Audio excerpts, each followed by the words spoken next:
આમ આદમી પાર્ટીના ઉમેદવાર ચૈતર વસાવાએ જંબુસરમાં લોકસંપર્ક કર્યો।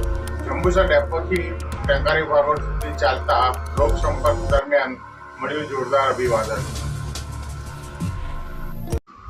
ભરૂચ લોકસભા બેઠકના ઇન્ડી ગઠબંધનના આમ આદમી પાર્ટીના ઉમેદવાર ચૈતર વસાવાએ આજ રોજ પોતાના ચૂંટણી પ્રચાર માટે જંબુસર શહેરમાં લોકસંપર્ક કર્યો હતો।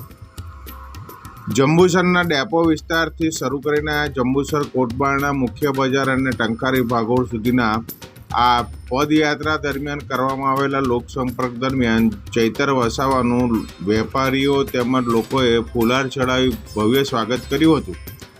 આ પદયાત્રા દરમિયાન એક ફરસાણની દુકાન પાસે ચૈતર વસાવા જલેબી બનાવતા પણ જોવા મળ્યા હતા।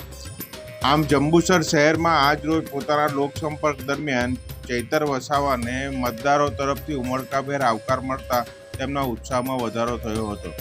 આ દરમિયાન શાકીર મલેક તલાટી તેમજ પ્રભુદાસ મકવાણા જેવા કોંગ્રેસી આગેવાનો એ ચૈતર વસાવા સાથે જોવા મળ્યા હતા અને તેમની અંદર પણ ભારે ઉત્સાહ જોવા મળ્યો હતો। જંબુસર ખાતે ચૈતર વસાવાને મળેલા આ અભિવાદનથી કાર્યકર્તાઓમાં પણ ઉત્સાહ જોવા મળ્યો હતો અને આ જલેબી બનાવવાની ઘટના નિહાળીને કાર્યકર્તા ખૂબ ઉત્સાહિત થઈ જોવા મળ્યા હતા। આમ આજે અમે જંબુસર શહેરના પ્રવાસે છે। પ્રચારના ભાગરૂપે અમે જ્યારે બજારમાં ફરીએ છીએ ત્યારે તમામ લોકો, તમામ વડીલો, માતા બહેનો અમારું સ્વાગત કરે છે, અમને આવકારે છે।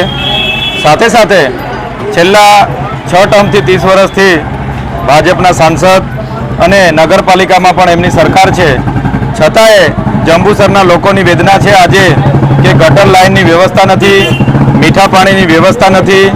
અહીં દરેક પ્રોજેક્ટો માટે કરોડો રૂપિયા આવે છે, પાણીના પ્રોજેક્ટ માટે પણ 22 કરોડ રૂપિયાનો ખર્ચો બતાવી દેવામાં આવ્યો છે, છતાંય આજે મીઠું પાણી લોકો સુધી પહોંચ્યું નથી।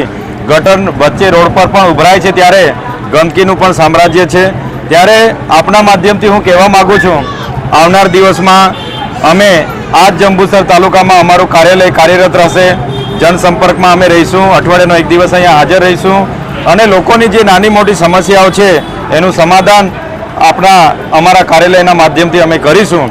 જે રીતે મનસુખ દાદાને 30 વર્ષ આપ્યા, પોતાની સરકાર હતી છતાંય નિષ્ફળ નીવડેલા છે, પોતાની ગ્રાન્ટ પણ પોતે વાપરી નથી શકતા, ત્યારે આ વખતે અમારા પર લોકોનો ભરોસો છે, વિશ્વાસ છે અને જે ભય ભ્રમ અને ભ્રષ્ટાચારની સરકાર છે એ સરકાર નિહાળો આલાપ ન્યૂઝ।